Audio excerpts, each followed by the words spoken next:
Anyway, I thought it was very funny. Despicable Me 3, this is what Mark thinks. I went back to look at my review of Despicable Me 2, and I said, funnier and cuter than its predecessor, blah, blah, blah, blah, blah. The real joy is in the increased role of the goggle-eyed minions who outdo... This is my written review. You're quoting yourself. No, I am, because I'm just saying that what I said about the second one was that it's funnier than the first one because there's more minions in it. And then by the time we got to the Minions movie, I was just the world's biggest Minions fan. I was saying in this thing, that they were basically, it's like a tribute to silent cinema. Simplicity of form, complexity of expression rooted in the traditions of silent cinema.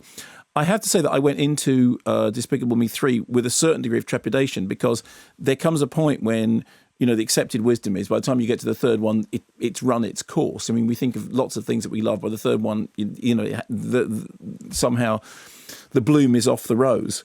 In this particular case, actually, if you take the Minions movie, we're on to fourth. The title came up, the Imagination logo came up, the Minions produced a fart gun, and I laughed. And then I just laughed. And I do understand that some people are going, okay, there was the thing originally, he was the bad guy, and then he sort of fell in love, and then he had the family, then the adoptive thing, now we've run out of time, now we produce a twin brother.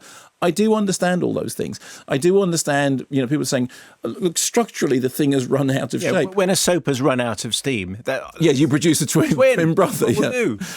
But in the case of this, I don't care, because on sheer laugh ratio, it absolutely justified its existence, because I giggled like a fool all the way through. Now, I have to confess that much as I do enjoy the Bratt character, the thing that made me laugh mainly through it is the Minions. I mean, there is, other stuff going on, and there's some really sweet, lovely stuff about, the little girl and the unicorns and the family stuff, which will kind of make you melt in that kind of gooey, sentimental way. But I go to see it for the Minions, and the Minions just don't disappoint. Literally, they're on screen, and I laugh, and I giggle, and they make fart noises, and they babble in that absolutely brilliant way that, remember, we did it on the programme when I think... Coffin was on there. Didn't he say it's pronounced coffin? Well, which is weird and felt wrong, but if you I did feel weird, it can be coffin. And we slowed it down, and you can hear what it sounds like at actual speed, and it kind of makes some kind of sense.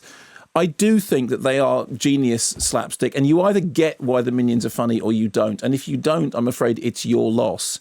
I just laughed, chuckled, giggled all the way through. And even while I was watching it, I was thinking, gosh, the writers really have said to themselves, where are we going to go? We'll get the child star turned villain. We'll get the brother who's the twin who still wants to be the villain as he does. You can feel the mechanics of the thing attempting to move itself forward. And then the Minions run over, and then they do that song, and then they fall over each other. And then it's always, it comes back to that fact that I think it is too, my name is Silas Ramsbottom, and nothing else in the movie will be funnier than that. So despite all the things that are very probably structurally wrong with it, despite the fact that with the Ice Age movies, I was, saying death of narrative cinema and all that stuff, I don't care. And the reason I don't care is I laughed all the way through. I just giggled all the way through. And what about the bits where the Minions aren't there? So if you're talking about Steve Carell's character... It's fine. It's absolutely fine, because the Minions were never off screen for long enough for me to forget that they were. I mean, they were there. There's a lot of Minions. And the 80s super... Yeah, as I said, I like all that stuff. I think the bubblegum stuff is funny. I think the use of music was funny. I thought the bit with Olivia Newton-John's physical was funny, but nothing is as funny as the Minions.